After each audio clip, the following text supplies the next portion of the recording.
Bonjour à toutes et à tous, j'espère que vous allez tous bien et que vous êtes en bonne santé et vous vous portez bien. Euh, Nous allons chanter un premier cantique en Jésus seul est mon espoir. Donc chantons de tout cœur pour le Seigneur, pour le louer, pour l'adorer.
Vous savez, la vérité de ce cantique est tellement important à nous de comprendre pendant cette période de crise, pendant cette période d'incertitude.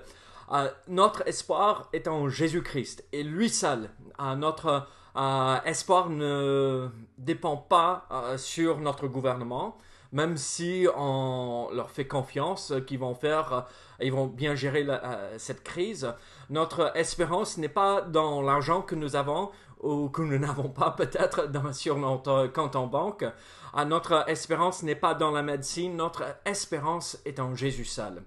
Il est notre force, notre lumière, notre joie de vivre. Alors, quelle vérité merveilleuse que nous pouvons chanter de tout cœur pour la gloire du Seigneur. J'ai demandé à Dominique cette semaine de partager un témoignage de ce que le Seigneur lui a enseigné pendant cette période de confinement. Donc écoutons le témoignage qu'il nous partage de ce qu'il a appris pendant cette période. Chers amis, bonjour à tous et à toutes. Lorsque David m'a demandé d'enregistrer cette petite vidéo, je dois vous avouer que je me suis fait beaucoup de cheveux. D'ailleurs, vous pouvez voir, le caillou, il est complètement dégarni. Le Seigneur m'a mis à cœur, durant cette période de confinement, de travailler sur un point crucial, sur une qualité qu'hélas je ne possède pas, qui est la patience. En effet, je suis quelqu'un qui aime que les choses aillent très vite, que les choses se passent tout de suite, et souvent je tourne en rond, je tempête, je maugrais, et je me dis mais pourquoi est-ce que ça n'avance pas? Là je voudrais pouvoir repartir en reportage, dans les restaurants à la découverte de leur chef, et je me dis mais je suis confiné chez moi, j'en ai marre, il faut que ça bouge. Je me suis plongé dans la parole, dans la Bible qui est la parole de la vérité, et le Seigneur m'a montré quelque chose et m'a parlé. Il m'a guidé mes pas vers le petit jardin que nous possédons à la maison, et il m'a dit, la patience, tu vas voir ce que c'est. Nous avons un rosier, il y a plusieurs boutons, Et il m'a dit, regarde, tu vois ce bouton qui n'est pas encore ouvert, avec de la patience, il va devenir cette très belle petite rose odorante qui fleurira le jardin. Ensuite, il a guidé mes pas vers un petit carré de potager que nous possédons et où nous avons quelques pieds de tomates et où j'ai semé, il n'y a pas longtemps, quelques graines de plantes aromatiques et de plantes potagères. Il m'a dit, regarde, ces plantes, elles sont en train de pousser, elles sont en train de sortir de terre. Il a fallu de la patience. Je me suis dit, mais tu as raison Seigneur, il faut donc que je reste calme et que je sois patient et que j'attende que les choses se décantent et arrivent et que je me plonge dans ta parole et que je la médite. Il m'a permis aussi de découvrir durant cette période de confinement des gens absolument extraordinaires, ils se reconnaîtront d'ailleurs, pour qui les mots partage, solidarité, amour, amitié ont un sens, ont une réelle valeur, alors que nous vivons dans un monde où règne plus souvent la méchanceté, la haine, le chacun pour soi et la médisance. Vous savez, il y a un philosophe qui s'appelle Jules Claretie qui a déclaré un jour « Tout homme qui fait quelque chose a contre lui ceux qui voudraient faire la même chose, ceux qui précisément font le contraire, et surtout la grande armée des gens beaucoup plus sévères qui, eux, ne font rien. » Jésus a fait des choses extraordinaires.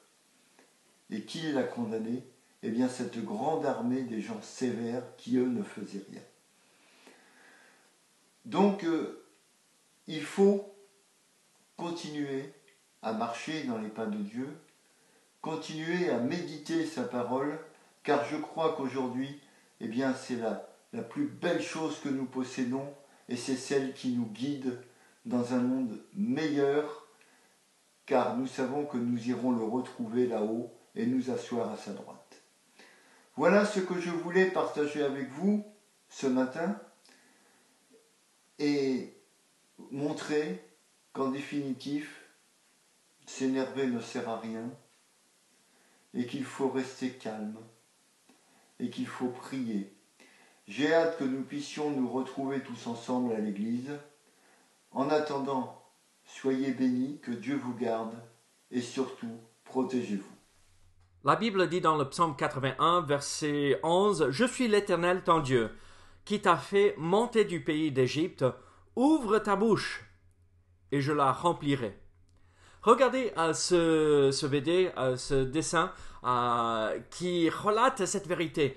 Mais on refuse d'accepter ces bonnes choses de la part du Seigneur et on a faim et on va mourir de faim. Et là, à côté, Dieu veut nous bénir. Et donc, soyons comme ce petit oiseau qui accepte les choses de la part du Seigneur et ne ressemblons pas non plus à cet autre oiseau qui refuse d'accepter les bénédictions de la part du Seigneur. Quelle vérité importante à comprendre. Écoutez encore ce verset. « Je suis l'Éternel ton Dieu, qui t'a fait monter du pays d'Égypte. Ouvre ta bouche, et je la remplirai. » Amen, gloire à Dieu.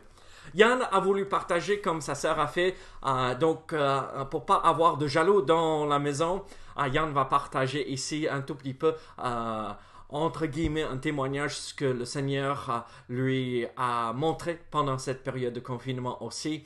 Et donc c'est un moyen de voir les enfants, comment le Seigneur est en train de les bénir aussi. Donc écoutons ce qu'il a à dire. Yann, qu'est-ce que le Seigneur t'a appris pendant le confinement?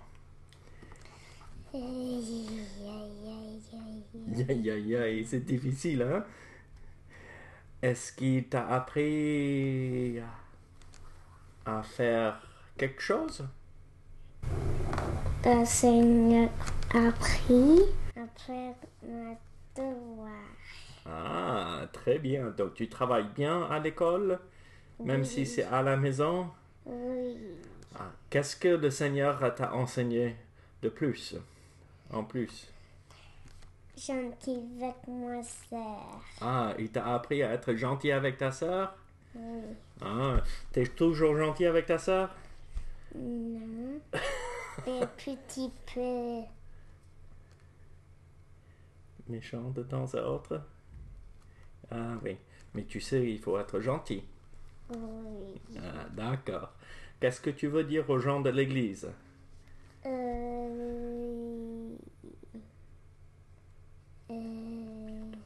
À bientôt. Très bien. À bientôt. De la bouche des bébés sortent des grandes vérités, parfois. Donc, apprenons à être gentils avec les autres. Apprenons à bien travailler à nos devoirs si nous sommes à l'école. Apprenons à bien travailler tout simplement si nous bossons, nous travaillons. Et donc, prions que le Seigneur continue d'œuvrer dans le cœur de nos enfants, les enfants de l'Église, et qu'ils puissent grandir dans la foi, dans les voies du Seigneur. Donc ce matin, je vous invite à ouvrir votre Bible à 1 Corinthiens chapitre 16. 1 Corinthiens chapitre 16, et nous allons finir cette série de messages tirés d'1 Corinthiens. Donc nous allons regarder le chapitre entier. Donc lisons ensemble ou écoutons la lecture de ce chapitre entier. 1 Corinthiens chapitre 16. Première épître de Paul aux Corinthiens, chapitre 16. Pour ce qui concerne la collecte en faveur des saints, agissez vous aussi comme je l'ai ordonné aux églises de la Galatie.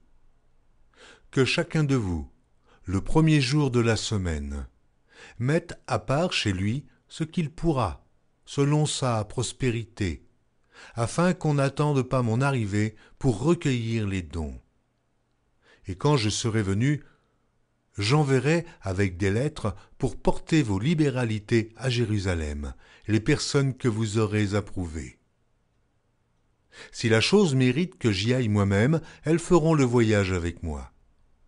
J'irai chez vous quand j'aurai traversé la Macédoine, car je traverserai la Macédoine. Peut-être séjournerai-je auprès de vous, ou même y passerai-je l'hiver, afin que vous m'accompagniez là où je me rendrai. Je ne veux pas, cette fois, vous voir en passant, mais j'espère demeurer quelque temps auprès de vous, si le Seigneur le permet. Je resterai néanmoins à Éphèse jusqu'à la Pentecôte, car une porte grande et d'un accès efficace m'est ouverte, et les adversaires sont nombreux. Si Timothée arrive, faites en sorte qu'il soit sans crainte parmi vous, car il travaille comme moi à l'œuvre du Seigneur. Que personne donc ne le méprise. Accompagnez-le en paix, afin qu'il vienne vers moi, car je l'attends avec les frères. Pour ce qui est du frère Apollos, je l'ai beaucoup exhorté à se rendre chez vous avec les frères, mais ce n'était décidément pas sa volonté de le faire maintenant. Il partira quand il en aura l'occasion. Veillez, demeurez fermes dans la foi, soyez des hommes, fortifiez-vous. Que tout ce que vous faites se fasse avec charité. Encore une recommandation que je vous adresse, frères. Vous savez que la famille de Stéphanas est les prémices de l'Achaïe, et qu'elle s'est dévouée au service des saints. Ayez vous aussi de la déférence pour de tels hommes. Je me réjouis de la présence de Stéphanas, de Fortunatus et d'Achaïcus. Ils ont suppléé à votre absence, car ils ont tranquillisé mon esprit et le vôtre. Sachez donc apprécier de tels hommes. Les églises d'Asie vous saluent. Aquilas et Priscille, avec l'église qui est dans leur maison, vous saluent beaucoup dans le Seigneur. Tous les frères vous saluent. Saluez-vous les uns les autres par un saint baiser. Je vous salue, moi, Paul, de ma propre main. Si quelqu'un n'aime pas le Seigneur, qu'il soit anathème. Maranatha. Que la grâce du Seigneur Jésus soit avec vous. Mon amour est avec vous tous en Jésus-Christ.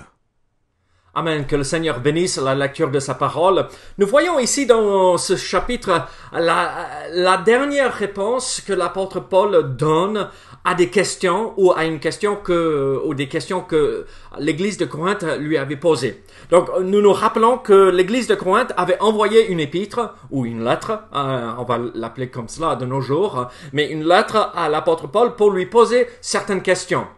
Donc, nous avons vu des questions que l'apôtre Paul avait répondues comme la résurrection, comme l'offrande ou la collecte pour les pauvres ici, sur plein d'autres questions, sur la viande offerte aux idoles, plein de questions que nous avons vues tout au long de cette série de messages, sur les dons spirituels aussi. Donc c'était une série de messages très très riche et important à nous et pour nous de comprendre, surtout pendant cette période que nous vivons, que nous traversons. Alors, nous voyons ici ce dernier chapitre et l'apôtre Paul répond à une de ces dernières questions que l'Église lui avait posées. C'est concernant la collecte pour les pauvres de Jérusalem. Et nous voyons ici que l'apôtre Paul répond aussi concernant des questions sur ses plans ou les projets qu'il avait préparés et aussi sur les associés comme Tite, Timothée, bon pas forcément Tite ici dans ce chapitre, mais Timothée, Apollos, Aquilas et Priscilla et les autres. Donc il répondait concernant certaines questions. Qu'est-ce qu'ils font? Dans quel ministère ils se retrouvent à l'instant? Donc, c'était pour répondre à ce genre de questions aussi. Donc, nous retrouvons des vérités importantes qui nous aideront à bien vivre la vie ou à bien vivre la vie de l'Église et à vraiment avancer dans toutes les activités de l'Église ici. En fait, nous voyons trois aspects de la vie au sein de l'Église ici. Et nous allons voir l'argent, la question sur l'argent, comment gérer l'argent au sein de l'Église. Nous allons voir comment développer des projets, des plans pour l'avenir. Et aussi la relation que l'apôtre Paul avait concernant les autres personnes, les gens de l'Église ou les autres serviteurs de Dieu.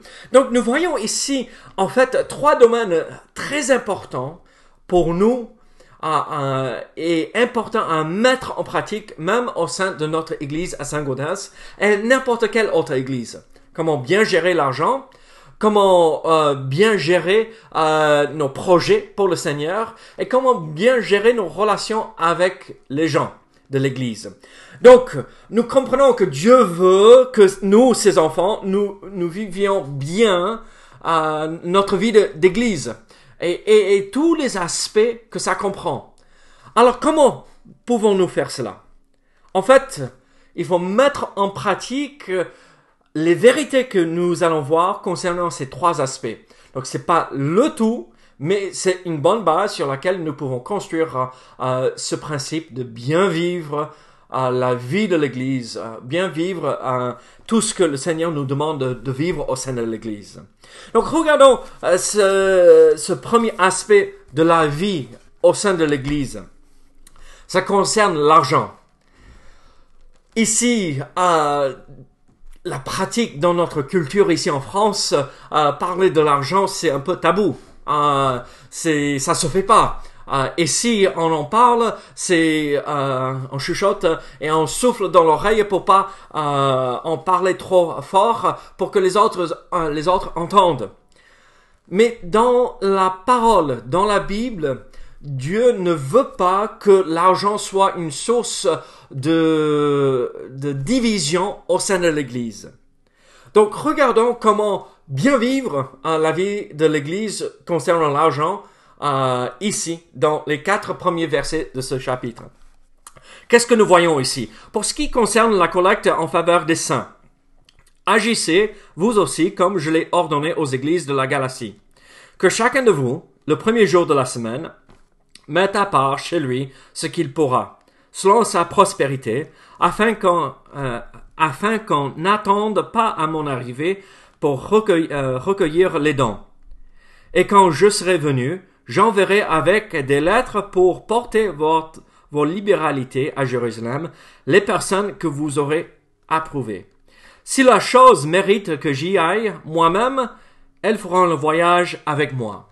Alors, qu'est-ce que nous voyons ici dans ces 4 premiers versets? Comment bien gérer l'aspect de l'argent au sein de l'Église? Donc, en fait, il faut avoir toujours un objectif ou une raison pour laquelle nous donnons. Ici, l'apôtre Paul a fait comprendre la raison pour la collecte qu'ils allaient recueillir. Et nous voyons, basé sur le verset 3, c'était pour les gens de l'église de Jérusalem, les pauvres, ceux qui en avaient besoin. Et donc, c'était une collecte pour cultiver, même presque, au moins ce que l'apôtre Paul a envisagé peut-être, cultiver l'amour et l'unité entre l'église des gentils, les non-juifs, et l'église des juifs.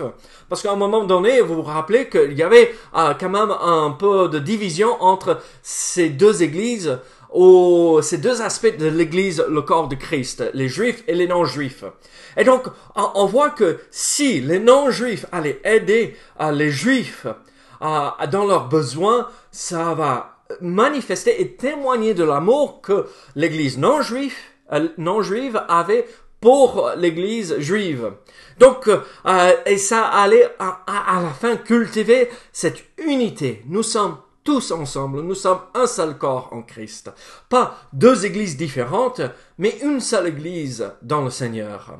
Même si nous sommes de cultures différentes, de nationalités différentes, de régions différentes, nous sommes tous un en Christ. Et donc, là, nous voyons spécifiquement dans ce contexte, c'était pour aider notre prochain, aider notre frère ou notre sœur dans le besoin. Donc, la pratique pour nous dans notre église, oui, il faut aider notre prochain. Donc, nous pouvons avoir des collectes pour des missionnaires, des projets missionnaires à l'étranger, même ici, dans notre région. Mais aussi, c'est l'idée, quand nous donnons à l'église, c'est bien pour faire quelque chose avec. Ce n'est pas juste stocker et le mettre sur le compte en banque et ne pas utiliser. Tout ce qui rentre doit être utilisé et bien géré pour la gloire du Seigneur. Et donc, l'apôtre Paul nous donne ses instructions ici concernant la collecte. Qu'est-ce qu'il dit en verset 2? Que chacun de vous, le premier jour de la semaine, mette à part chez lui ce qu'il pourra, selon sa prospérité. Nous voyons que l'instruction que l'apôtre Paul donne ici concernant la collecte, c'est que chacun de vous donne. Ça veut dire du plus petit au plus grand. Le plus pauvre jusqu'au plus riche doit être impliqué dans les offrandes, la dîme pour l'Église, selon sa prospérité. Nous comprenons que nous voulons être impliqués. C'est un moyen d'adorer notre Seigneur. C'est apporter de la louange envers notre Seigneur, de pouvoir donner à lui à travers l'Église. En fait, l'Église doit être là juste comme un pont pour faire le lien entre celui qui donne et celui qui reçoit. Et qui veut dire EDF aussi. Il faut l'électricité à l'église pour chauffer pendant l'hiver, pour avoir la lumière. Donc, le pont entre les membres de l'église, les gens de l'église qui donnent, et pour payer les factures, pour pouvoir aux besoins physiques et matériels de l'église aussi. Et donc, c'est ceci. Tout le monde participe. Sinon, ça devient l'église d'une personne ou deux personnes ou une famille. Et ce n'est pas du tout ce que Dieu veut. Il veut que tout le monde participe à financer l'église pour qu'elle avance et pour que tout le monde soit impliqué. C'est mon église. Moi, je suis impliqué dans cela. Regardez, si vous ne donnez pas à l'église, ça fait 2 mois à peu près on s'approche de 2 mois que nous ne nous retrouvons plus à l'église. L'église n'a pas reçu les dîmes et les offrandes depuis que nous ne nous sommes pas retrouvés. Maintenant, pendant cette période où on ne se voit pas, réfléchissez. Seigneur, qu'est-ce que tu veux que je fasse concernant ce que je devrais donner à l'église pour pouvoir te louer et te servir dans ma vie? Alors, qu'est-ce qu'il faut faire? Que tout le monde soit impliqué. Les instructions. Le premier jour de la semaine, là, on comprend que les gens on tire une application ici que les gens étaient payés à la fin de chaque semaine. Et donc, le premier jour de la semaine, le dimanche, ils venaient à l'église avec le salaire qu'ils venaient de recevoir le samedi. Et donc, ils donnaient une part de leur salaire ou ce qu'ils avaient gagné pendant la semaine pour pour couvrir les frais de l'église, pour aider les pauvres de Jérusalem, pour aider les projets missionnaires de l'apôtre Paul, de Timothée, de Tite, d'Apollos. Et donc, c'était pour faire avancer l'église. Alors que chacun donne, et que ce soit le premier jour de la semaine ou le principe pour nous régulièrement. Chaque fois que nous recevons notre paye, on met de côté pour donner pas forcément à l'église, mais à Dieu à travers l'église pour faire avancer l'œuvre. Le premier jour de la semaine, mette à part chez lui ce qu'il pourra, selon sa prospérité. Regardez, si vous gagnez 1 000 € par mois, vous n'allez pas pouvoir donner autant que la personne qui gagne 3 000 par mois. C'est normal, et Dieu ne s'attend pas à ce que vous donnez autant. Mais il veut ceci, que chacun soit impliqué dans les dons, les offrandes et les dîmes. Qu'est-ce qu'il enseigne en plus? Tout le monde est impliqué. Tout le monde donne régulièrement, selon ses moyens, selon les capacités, la prospérité que le Seigneur lui donne. Mais regardez versets 3 et 4. Voici ce qui est très très important aussi à comprendre. L'apôtre Paul n'était pas là en train de dire donne l'argent à moi et je m'en occupe et ne vous inquiétez pas, je serai sûr de distribuer ça comme vous voulez. Et là la question, mais est-ce que on est sûr? Oui, l'apôtre Paul, oui, on est sûr. Il va faire ce qu'il a dit. Mais regardez le principe de l'argent ici. Donner et utiliser l'argent toujours avec intégrité. Regardez versets 3 et 4. Et quand je serai venu, j'enverrai avec des lettres pour porter vos libéralités à Jérusalem, les personnes que vous aurez approuvées. Si la chose mérite que j'y aille moi-même, elles feront le voyage avec moi. Qu'est-ce que l'apôtre Paul explique ici? Regardez, moi, je vous encourage, je vous exhorte à donner pour être impliqué dans l'aide aux pauvres de l'église de Jérusalem, mais moi, je ne vais pas toucher l'argent. Vous confiez ça à des personnes que vous approuvez, ceux qui ont un bon témoignage, qui sont intègres. Et là, je verrai avec cette offrande et avec ces gens des lettres, afin que cette collecte soit bien reçue par l'église de Jérusalem, pour qu'ils comprennent de qui ça vient, et à quoi ça va servir et tout cela. Et à la fin, il dit, mais si vous voulez que j'y aille moi-même, j'irai aussi. Si vous voulez. Pas que je m'impose.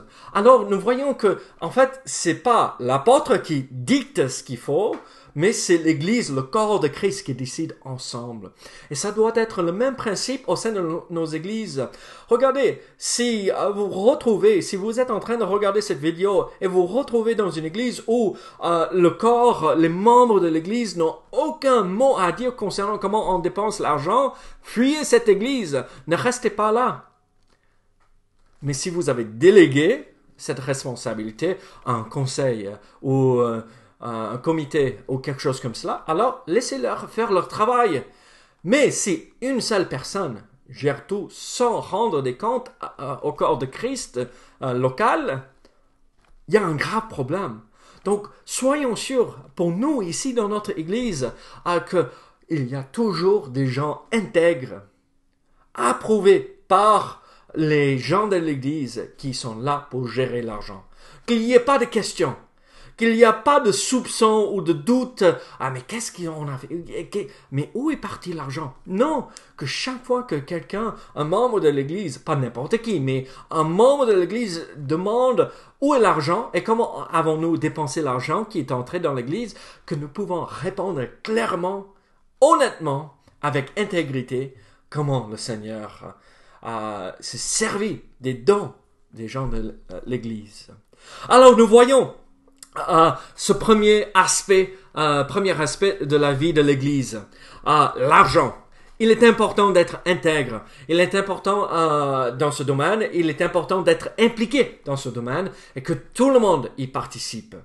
Et que ça soit donné pour un objectif spécifique.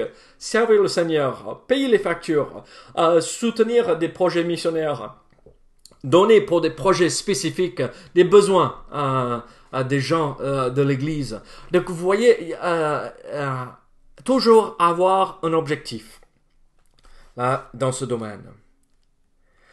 Qu'est-ce que nous voyons aussi? Un autre aspect de la vie au sein de l'Église, il y a numéro 1, l'argent. Mais numéro 2, il y a les projets. Regardez ce que l'apôtre Paul a dit ici à l'Église de Corinthe.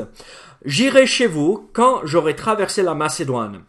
Le mot traverser ici a l'idée, oui, de traverser physiquement, mais aussi en train de faire quelque chose en traversant. Donc il y a l'idée de travailler en même temps que de traverser quelque chose. Donc j'irai chez vous quand j'aurai traversé la Macédoine, ou pendant que je traverserai la Macédoine, je serai en train de servir le Seigneur. Donc il avait ça comme projet, car je traverserai la Macédoine.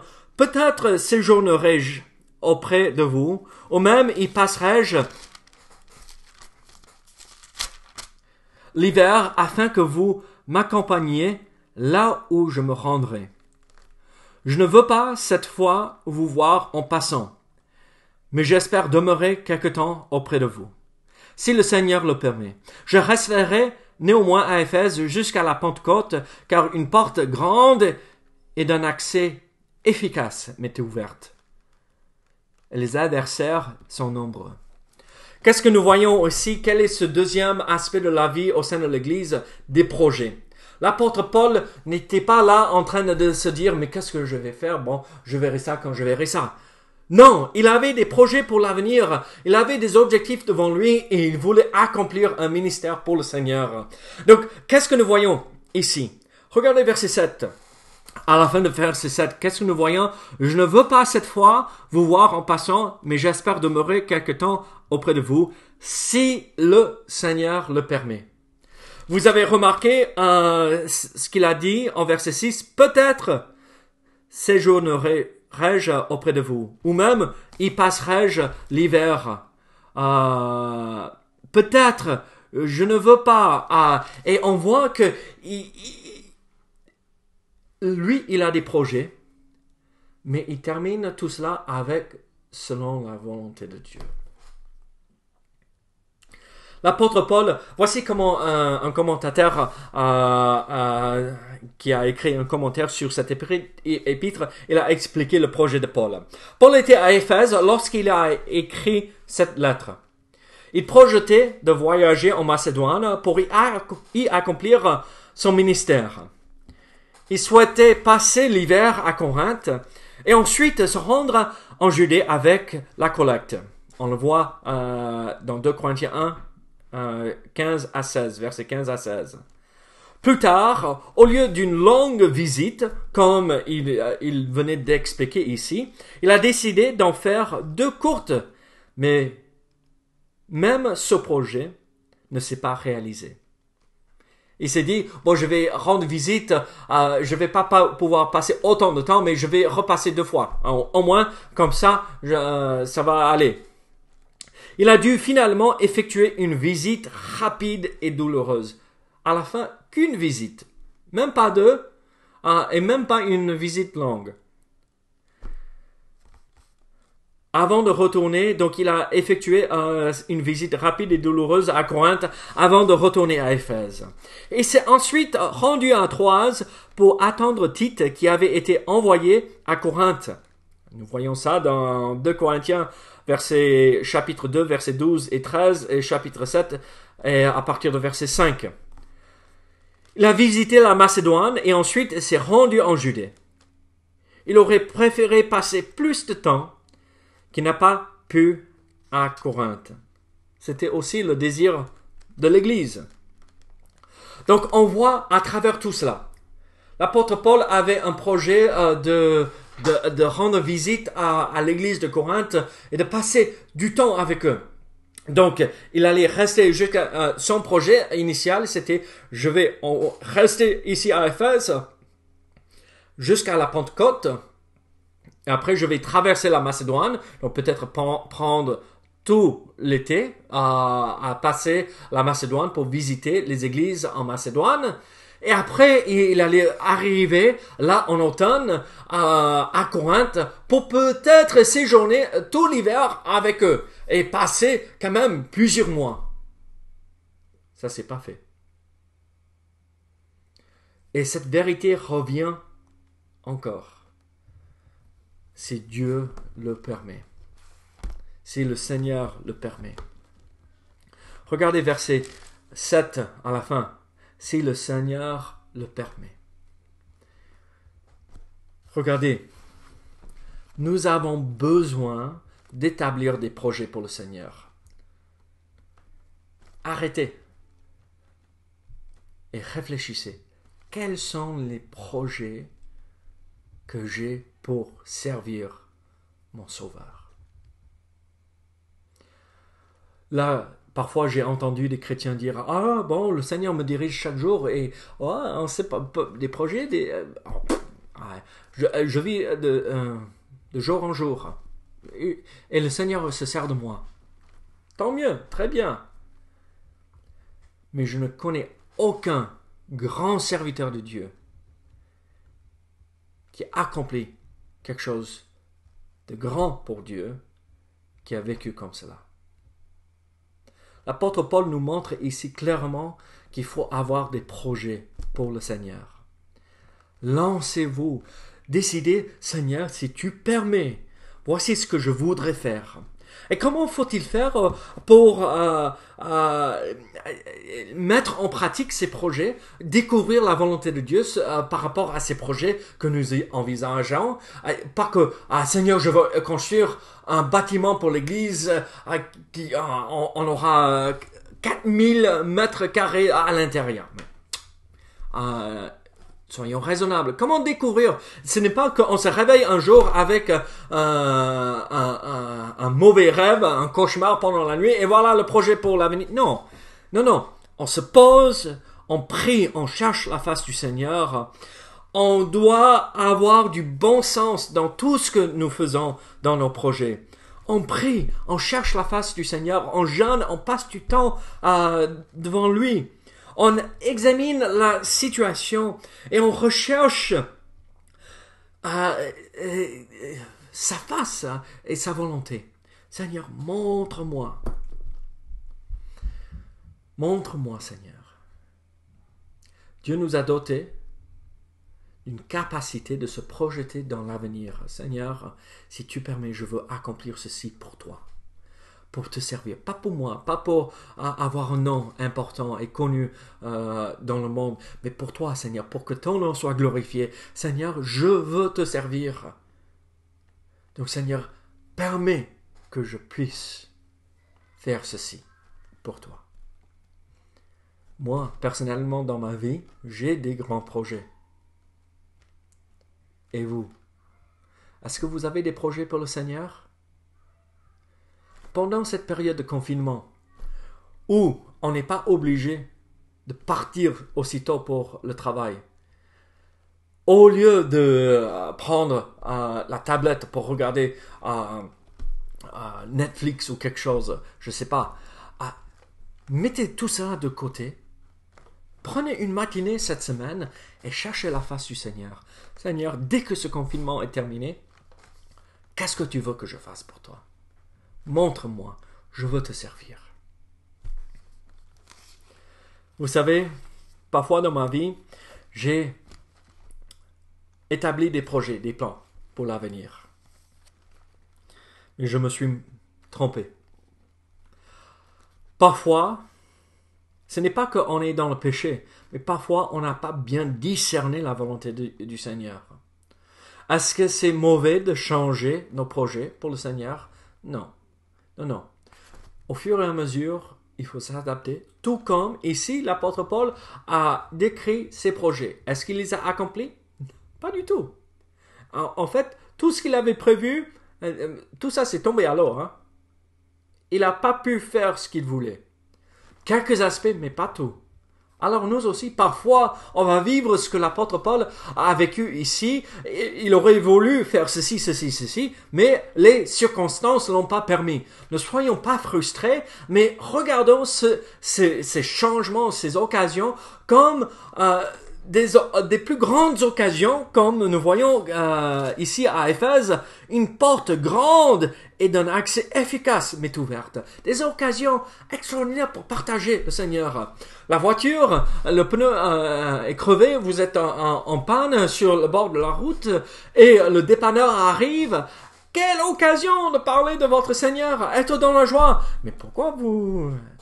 Mais vous êtes de bonne humeur, mais la voiture a explosé et vous êtes toujours heureux. Oui, parce qu'au moins le Seigneur a sauvé ma vie. Et ça donne l'occasion de partager la foi que nous avons. Alors regardez, peut-être on commence à aller dans une direction, le Seigneur dit non, c'est plutôt par ici. Donc on prend par là.